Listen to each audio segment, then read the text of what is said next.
Salut. Si t'es là sur cette vidéo, j'imagine que t'as envie un peu d'en savoir plus de manière générale sur la programmation. Et surtout, si t'as cliqué, c'est que t'as envie de savoir un petit peu plus ce que c'est. Alors, peut-être pas forcément le constructeur, mais comment on peut rendre explicite un constructeur. Cette vidéo présume que t'as déjà des bases en PO. Ça veut dire que si je te montre là ce que t'as sous les yeux, tu devrais être à peu près capable de le capter. On est sur du TypeScript, ok, et l'idée là ici c'est quoi en résumé en quelques mots? On vient déclarer une classe mug, pourquoi pas, qui vient avoir trois propriétés, color de type string, volume de type number et price de type number. Soit dit en passant, volume ou volume en anglais, je sais même pas s'il n'y a pas. Ouais, non, je pense qu'il y a un E en anglais. On sait même pas en quelle, pas en quelle quantité, en litres ou en décilitres, on sait même pas, donc soit dit en passant, c'est pas forcément très bien en termes de nommage. Ok, on a trois petites propriétés qu'on vient initialiser avec un constructeur. Ok, et ensuite on aurait des méthodes. D'ailleurs, pareil, petite parenthèse, l'objectif de la programmation orientée objet, c'est de créer des objets qui parlent entre eux, évidemment. Là, j'ai deux petits objets qui vont parler entre eux, et l'idée, c'est qu'ils aient chacun des comportements, des méthodes pour pouvoir s'échanger des informations, agir l'un sur l'autre. C'est le principe même de la programmation orientée objet. Donc ici, dans l'exemple que je te montre, ben, en fait, je fais même pas de PO parce que j'implémente même pas de méthode. Ça veut dire que j'implémente même pas de comportement à mes objets. Ok, donc c'est pas vraiment dans les grands principes de la PO. Mais on met ça de côté. Là, le but, on n'en a pas besoin pour illustrer justement un des problèmes quand on utilise des constructeurs et qu'on vient instancier des objets depuis une classe, la classe étant un peu ton schéma de conception, ton moule, et instancier un objet, c'est ben, on va donner des vraies valeurs à ce moule, et puis on va ben, justement créer un objet depuis ce moule. Ici, mon moule, c'est un mug. Ça veut dire que n'importe quel mug aurait une couleur, un volume et un prix. Et ici, bah justement, grâce au constructeur, on pourra définir au moment d'instancier mon objet, depuis ce pattern de classe, depuis ce schéma de conception, quelle aura vraiment la couleur de mon mug, de son volume et de son prix. Ok, ça c'est la base en PO pour essayer de comprendre un peu cette vidéo. Si pour toi c'est pas très clair, voilà, je ferai quelque chose dédié là-dessus. Très bien. Partant de cet état de fait, si jamais je te montre ça, ici ça devrait te parler un petit peu. Bon, on est sur du TypeScript, si tu as fait du Java ou d'autres langages objets, pareil, ça ne doit pas non plus trop te choquer. Ici, qu'est-ce qui se passe? On vient créer une variable et on lui donne une valeur, et cette valeur, c'est la suivante. Ok, c'est newMug, yellow, 12 et 200. Ce newMug, c'est quoi? J'appelle le constructeur de la classe mug, et je viens lui passer trois arguments, le premier étant yellow, le deuxième 12 et le deuxième 200. Ok, eh ben tu vois, j'ai écrit ce code il y a 10 minutes et pour autant, Yellow 12 et 200, et en particulier 12 et 200, je sais même pas ce que ça représente. Est-ce que je parle de prix? Est-ce que je parle de volume? D'ailleurs, oui, bah, je dis ça parce que là, c'est les deux que j'ai écrits, mais en fait, il n'y a rien pour me dire de quoi je parle. Et c'est un peu un problème parce que, admettons que ce soit pas moi qui l'écris, que ce soit un collègue d'il y a quelques temps, ou même que ce soit moi il y a 3 jours ou 3 semaines, de toute façon, je m'en souviendrai pas, ben le truc, c'est que ça va me poser problème. Donc, et puis d'ailleurs, je dis ça, mais moi j'ai créé des constructeurs, on passe tous par là, de 40 arguments, mais c'est l'enfer sur Terre, ne faites jamais ça, ne faites jamais ça. Et du coup, je savais même plus qui était quoi, pour faire modifier le truc, c'est super compliqué, il faut des valeurs par des... Enfin, l'enfer. L'objectif, c'est quoi? C'est de rendre explicite que ce truc-là, il s'agit de la couleur du mug, et donc que je vais venir lui donner sa valeur. Ici, qu'il s'agit bien du prix, et ici, du volume, pardon, et ici du prix. D'ailleurs, 200 balles pour un mug, je suis en train de me dire que c'est un peu cher. Après, on n'a pas tous la chance d'avoir des si beaux mugs. Ok, donc, ce petit mug, qu'est-ce que je vais faire? Bah, je vais venir, ou plutôt ce petit mug, cette classe, je vais venir la refacto, ou en tout cas introduire un design pattern qui fait partie des design patterns qui sont fournis par des mecs très forts, notamment bah, je vous recommande le bouquin The Gang of Four de ceux qui ont écrit ce bouquin. C'est des mecs, ils se sont attaqués au gros design pattern, ils en ont fait un bouquin super explicite, super pédagogue, la même chose, ils vont te l'expliquer dans plusieurs façons différentes, que ce soit de la grande vision au petit détail ou partir de chaque petit détail vers de la grande vision, te répéter la même chose de plusieurs façons différentes, de telle sorte que n'importe qui puisse comprendre et que toi-même tu te sens intelligent dans le bouquin. Parce qu'au début, tu commences, tu dis putain, je bite que dalle, et en fait, à la fin, tu dis ok, je viens de comprendre à quoi servait ce design pattern. C'est vraiment un super bouquin, donc bah, je le mets en lien là en dessous, mais vraiment, il est super top et je peux que vous le recommander. Moi, sa lecture a changé ma vision de la programmation, tant je l'ai là. C'est ce bouquin là. Bon, alors faut pas se fier à la devanture. Elle est franchement, elle est un peu cringe. Le bouquin devant là, c'est un peu cringe. Mais vraiment, je vous recommande de le lire. Alors, il fait un peu gros, mais si tu prends ça dans le train, ça fait un peu intelligent. Ok, bon. Parlons du design pattern builder. Ce design pattern, il vient donc solutionner ce problème. Admettons qu'on en ait 1000 de plus, c'est l'enfer sur Terre. Ok, bon, comment ça fonctionne exactement? Bah, ce qu'on va faire déjà, c'est qu'on va venir créer une classe mug builder, de manière que on explique à nos petits camarades quand on utilise un design pattern, salut les copains, je viens utiliser le design pattern builder et ça va être basé sur la classe mug. Voilà, c'est souvent le cas quand on utilise un design pattern. Ici, ce que je vais faire, c'est que je vais venir créer une propriété privée qui va être un mug de type mug. Ok. Et ici, je vais venir créer un constructor. Comme ça, dès que je vais vouloir utiliser mon mug builder, ça va se déclencher tout seul. Et je vais dire this.mug égale new mug. Donc là, je viens instancier un nouveau mug au moment où j'appelle le mug builder. Ok. Et là, il me dit, oh là là, 3 arguments attendus, mais 0 reçus. Oui, en effet, dès lors que j'instancie un nouveau mug, il faut que je lui passe les arguments. Donc ça me demande de refactor mon code de prod, ça veut dire mon code qui est vraiment utilisé. Ce que je vais faire, c'est que ici, au niveau de mon constructor, eh ben en fait, je vais rien mettre du tout. Et donc il va falloir que je donne des valeurs par défaut au niveau de ma classe, ici, de ma classe de prod. Donc ici, je vais mettre 0 et ici, je vais mettre 0. Ok. Ce que je vais faire, c'est que je vais te laisser constructor ici, au cas où, dans tous les cas, il sera rajouté par JavaScript une fois que tu transpiles et que tu balances tout ça. Ok, donc ici, on revient sur ce. Donc forcément ici, mon code, il va péter. Donc je vais le commenter.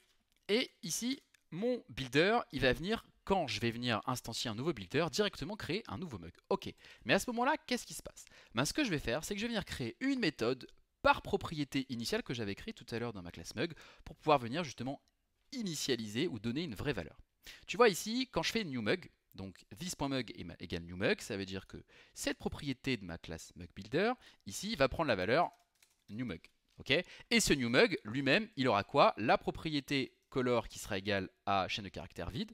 Il va avoir la propriété, alors ça va être un peu relou à faire, la propriété volume qui va être égale à 0. Et il va avoir la propriété price qui va être égale à 0. Okay, parce que je suis venu instancier un objet ici, newMug, depuis cette classe. Et cette classe ici, quand j'instancie un objet, bah, je récupère ces 3 propriétés avec leur valeur par défaut. Okay, donc là, c'est ce qui se passe quand je fais ça. Quand je fais ça, thisMug égale newMug, je viens ici exactement créer ça. Un mug avec ses valeurs par défaut. Ok. Maintenant qu'il a des valeurs par défaut, ce que je veux, bah justement, moi, c'est pas utiliser ces valeurs par défaut, c'est être capable, si je veux ne pas les utiliser, les laisser par défaut, mais surtout leur set, leur donner une valeur si j'en ai envie. Donc ce que je vais faire, c'est que je vais utiliser à chaque fois plusieurs méthodes. Par exemple ici, je vais utiliser with, alors là je vais mettre withColor. Donc ici je vais prendre une color de type string, donc ça va être la couleur de mon code de prod. Et ici, alors le type de retour, on va le voir juste après. On va dire quoi? This.le mug en question que je viens d'instancier .color égale la couleur que je reçois. Donc en fait, c'est un setter, si tu connais un peu de l'OOP, d'APO. C'est un setter, mais qu'on a simplement nommé withColor au lieu de setColor. Et c'est un setter un tout petit peu différent parce que ce qu'il va faire, c'est qu'il va return le mug builder. Ça veut dire quoi? Ça veut dire qu'ici, ma méthode, bah souvent un setter ça return void, d'accord, de manière générale. Ici, je veux return le builder. Et tu vas comprendre pourquoi juste après. Donc ce que je vais faire, c'est que je vais faire à peu près la même chose. Donc en fait, on a quasiment fini. Hein. Ici, mon with color, je vais mettre un with, j'ai quoi là? J'ai volume. With volume. With volume, et ici, ça va être le volume que je vais venir récupérer. Hop là, pardon. Que je vais venir récupérer et modifier. Forcément, ici, c'est du type number. Et quasiment la même chose ici, ça va être with price. Pur ici. Hop là, et ici on va à chaque fois return this. Et en fait, moi c'est un peu ça que j'avais pas capté quand j'avais lu le design pattern builder. Le return this, avant je comprenais pas trop ce que ça voulait dire. En fait, this en programmation orientée objet, ça représente ici la classe, mais quand tu vas en faire une instance, ça va représenter l'instance de l'objet que tu es en train d'instancier depuis ta classe. Ça représente l'état de ton objet de manière globale. Donc ça veut dire quoi? Ça veut dire que ici, je construis depuis mon mug builder eh bien, un nouveau mug, donc avec ses valeurs par défaut, et derrière, je peux lui rajouter withColor. Et quand je fais ça, return this, ça veut dire que je peux mettre mon instance, withColor, et je vais pouvoir enchaîner comme ça, withVolume et withPrice. En fait, le but, c'est de faire de la chainability, ça veut dire pouvoir enchaîner plusieurs méthodes les unes en dessous des autres, puisque chaque méthode, chaque setter, qu'ici on appelle with, dans chaque wither, si tu veux, et ben en fait, on va pouvoir les enchaîner. Et ça rend quelque chose de hyper lisible. Et en fait, c'est ça qui est important. Le seul truc, c'est qu'à la fin, moi, ce que je veux return, c'est pas un mug builder. Moi, ce que je veux return, ce que je veux créer, à la fin, c'est pas un objet mug builder, c'est un objet mug. Et donc, à chaque fois que tu vas implémenter un design pattern builder, tu vas forcément terminer par ici une méthode build qui va venir return this. Ton bug en fait, hein, tout simplement. Et ici, du coup, on dit qu'on vient return, enfin, c'est une méthode qui return quelque chose de type mug. Donc en fait, à chaque fois que tu utilises un design pattern builder, il est décomposé en 3 parties. Ta propriété qui est privée, bon, de manière générale c'est souvent le cas, surtout qu'ici tu veux y accéder qu'à l'intérieur de ton builder, donc évidemment qu'elle ne sera pas autre chose que privée. Et ici ton constructeur va faire une nouvelle instance de ta classe initiale. ok. Et après, tu vas avoir les setters ou les withers ici à chaque fois, dont l'intérêt, l'importance, c'est qu'ils vont venir return this. Ça veut dire que tu vas pouvoir les enchaîner les uns en dessous des autres. 1, 2, 3. Bon, ça après, une fois que tu as compris l'un, tu as compris les trois. Et enfin, la partie, la troisième, c'est quoi? C'est la méthode build qui va permettre de construire ton objet derrière. Et donc, comment ça fonctionne de manière générale?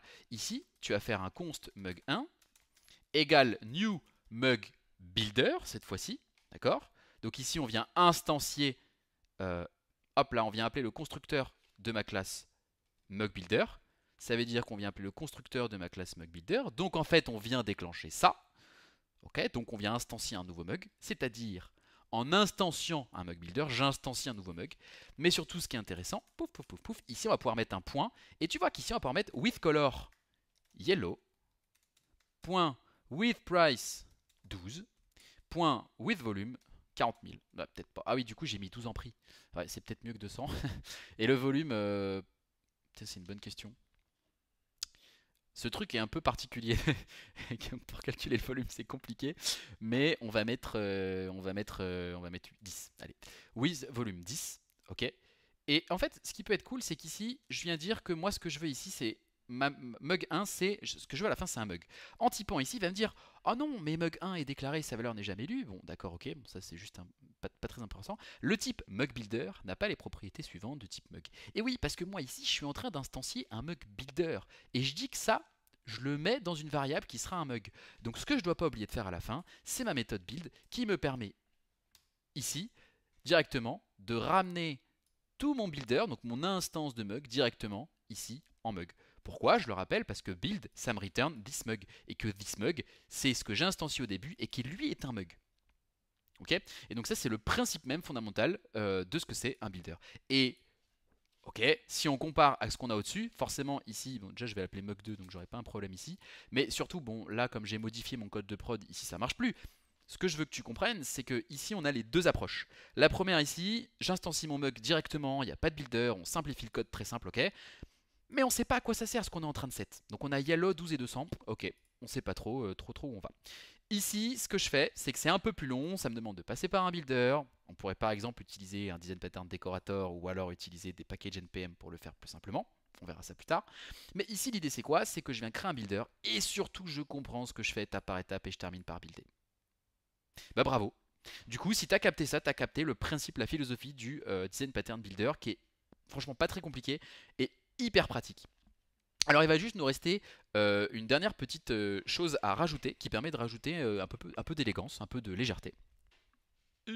Et cette légèreté, c'est quoi? C'est que on va pouvoir ici, pim pam poum, revenir dans le code de prod, ce code là qui est vraiment intéressant, et ici lui rajouter une méthode statique qu'on va appeler builder, qui va me retourner ici un mug builder, et qui va me faire un return new mug builder. Alors tu vas me dire, ok, qu'est-ce que c'est que ce truc-là? Ta méthode statique, elle te permet d'appeler cette méthode, enfin ton préfixe statique, je sais même pas comment on appelle ça. Il te permet d'appeler cette méthode-là sans avoir besoin d'instancier ta classe mug, ok? Et ça permet simplement, ici, de dire, plutôt que d'écrire ça, de faire un const mug, on va faire mug 3 du coup, de type mug égale, et là je fais mug.builder, et en faisant mug.builder ici, pouf, je vais pouvoir. Alors ce que je vais faire, c'est que je vais le mettre à la ligne comme tout à l'heure. Faire exactement la même chose. Tac. Alors attends. Tac. T'as le mec handicapé avec un IDE quoi. Non mais j'étais sur IntelliJ récemment, c'est pour ça. Ok. Et donc là, en fait, qu'est-ce qui se passe? Soit je passe directement ici par la classe mugBuilder. Pourquoi pas. Ici, ce que je fais, c'est que moi, ce que je veux, c'est un mug. Ben, ça me paraît plus logique de faire appartenir le builder ici à la classe mug directement. Donc je parle de la classe, hein, pas de l'instance de classe, mais la classe mug directement. J'appelle sa méthode builder et elle-même va me permettre de pouvoir déclencher tout le builder. C'est simplement plus élégant, en vrai ça change pas grand chose, l'intérêt étant vraiment d'arriver dans quelque chose d'équivalent et surtout en fait de... Oh non, mon extension. Surtout le but étant de comprendre vraiment ce que ça veut dire. Ok, et de rendre vraiment beaucoup plus explicite ce que tu fais. Donc en conclusion, ben, c'est vachement bien le Zen Pattern Builder, c'est juste que ça va te demander un peu plus de temps quand tu vas créer ton code, mais à terme, ben, ça va rendre les choses beaucoup plus simples, beaucoup plus explicites. Ça va te forcer également dans ta classe, donc dans ton code de prod, de mettre ici des valeurs par défaut, et derrière ici, tu vois, ben, t'es pas obligé en fait de pouf pouf pouf, utiliser tous les setters ou tous les whiz. En fait, je peux très bien décider de ne pas le mettre et donc ça va te permettre de créer derrière des instances d'objets qui sont vachement flexibles. Il y a peut-être parfois dans des cas, tu vas vouloir simplement set la color et puis pas le price, notamment je pense à du testing. On pourrait parler d'immutabilité, bon ça c'est encore un autre sujet, mais par exemple si tu veux tester des choses et que tu veux simplement vérifier la différence de couleur ou la différence de prix, bah, c'est vachement bien parce que tu as dédicace à toi Benoît, des scénarios où en tout cas tu vas pouvoir uniquement set certaines valeurs et comparer, les tester à l'avenir. Donc c'est vachement pratique et de manière générale ça te permet aussi de rendre un code vraiment beaucoup plus explicite. Voilà, écoute, j'espère que ça t'a plu. Moi, c'était ma première vidéo sur YouTube. On y est. Et puis, bah écoute, en tout cas, si jamais tu te sens moins facochère à l'issue de cette vidéo, bah lâche un petit like, abonne-toi, lâche un petit commentaire, ça fait toujours plaisir. On est parti pour quelques années là, je pense, on verra bien. Mais en tout cas, bah supporte-moi, donne un peu de soutien, ça fait toujours plaisir. Et puis surtout, essayons d'être dans ce monde moins de facochère. Salut.